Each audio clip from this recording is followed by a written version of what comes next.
2025 में ऐसा क्या हो गया कि वेस्ट जो हमेशा से खुद को दुनिया का बॉस समझता था, अब इंडिया से सीक्रेटली डर रहा है। क्यों आज हार्डवेयर के थिंक्स टैंक्स, पेंटागन के स्ट्रेटेजी रूम्स और यूरोपियन यूनियन के कॉन्फिडेंशियल रिपोर्ट में इंडिया एक हॉट टॉपिक बन गया है। आज हम इसके पीछे की कहानी डीप में समझेंगे। रेडी, चलो शुरू करते हैं। सुनने में सिंपल लगता है, इंडिया तेजी से ग्रो कर रहा है, लेकिन बात सिर्फ जीडीपी नंबर्स की नहीं है। बात है इन्फ्लुएंस, टेक्नोलॉजी और बिलीव मी, ये डर रियल है। नंबर 1, इकोनॉमी का गेम चेंजर। सबसे पहले बात करते हैं इकोनॉमी की। IMF के लेटेस्ट रिपोर्ट के हिसाब से 2025 में इंडिया ने जर्मनी को पीछे छोड़ के दुनिया की 3rd लार्जेस्ट इकोनॉमी बनने का क्रोन ले लिया है। सिर्फ जीडीपी टर्म्स में नहीं, बल्कि परचेसिंग पावर में भी गैप बड़ा हो रहा है और वेस्ट को ये समझ आ रहा है कि चाइना के बाद जो अगला इकोनॉमिक सुपर पावर है वो कोई और नहीं बल्कि इंडिया है।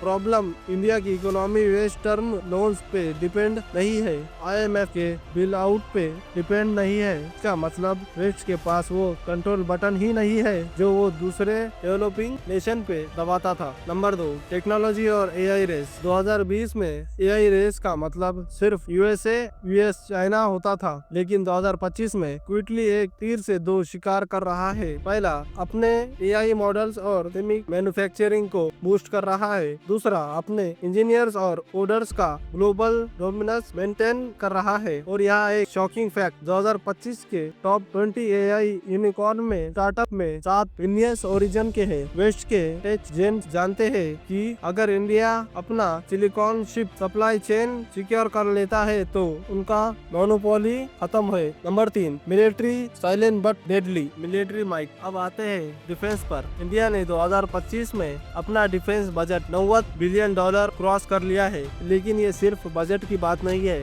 इंडिजीनियस फाइटर जेट्स लाइक तेजस MK2 और AMCA project, hypersonic missile technology, INS Vikrant जैसे एयरक्राफ्ट कैरियर्स और सबसे बड़ा made in India defence export जो 2025 में ऑल टाइम हाई पे पहुंच गया है। वेस्ट के लिए प्रॉब्लम ये है कि इंडिया आप सिर्फ आर्म्स खरीद नहीं रहा, इंडिया आर्म्स बेच भी रहा है, वो भी उन देशों को जो ट्रेडिशनली वेस्ट से खरीदते थे। नंबर 4, डिप्लोमेसी का चेस गेम। 2025 का जियोपॉलिटिक्स एक चेस बोर्ड है और इंडिया एक मास्टर प्लेयर बन गया है। ब्रिक्स को इंडिया ने एक फाइनेंशियल सिस्टम में ट्रांसफॉर्म करने में मेजर रोल प्ले किया है, जो USA डॉलर के डोमिनेंस को चैलेंज करता है। साथ ही क्विड, G20 और SCO जैसे अलग अलग ग्रुप में सिमल्टेनियसली मेंबर होके इंडिया एक मल्टी एलिमेंट स्ट्रेटेजी यूज कर रहा है, मतलब किसी एक कैंप में बंधा हुआ नहीं है। वेस्ट के स्ट्रेटेजीज के लिए ये सबसे बड़ी टेंशन है, क्योंकि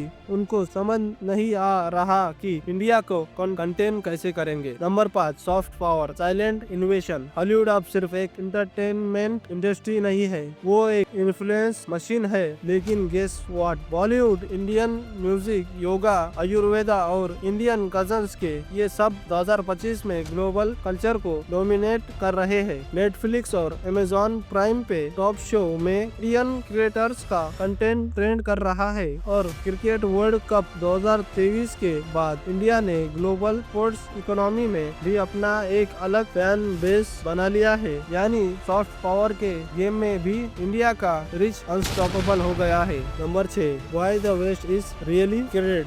तो असली डर क्या है? वेस्ट का डर सिर्फ इंडिया के ग्रो करने का नहीं है, बल्कि इंडिया के इंडिपेंडेंट ग्रो करने का है। इंडिया अपने रूल खुद बनाता है, वेस्ट के सेक्शन या प्रेशर से इजीली नहीं जुड़ा। इंडिया की demographic power 1.4 billion young educated English speaking लोग और एक लीडरशिप जो अपने इंटरेस्ट को पहले रखती है। इस कॉम्बिनेशन का मतलब है वेस्ट के ट्रेडिशनल टूल्स जैसे मीडिया नैरेटिव्स, इकोनॉमिक ब्लैकमेल या मिलिट्री प्रेशर इंडिया पर काम नहीं करते। 2025 का इंडिया एक ऐसा टाइगर है जो जंगल में छुपके नहीं बैठा, वो खुलेआम चल रहा है और सब देख रहा है। वेस्ट लिए डर रहा है क्योंकि इस बार गेम उनके रूल्स पे नहीं, हमारे रूल्स पे खेला जा रहा है। वीडियो अच्छा लगा हो तो लाइक शेयर एंड सब्सक्राइब जरूर करें। मिलते हैं किसी अगले वीडियो में, तब तक के लिए जय हिंद।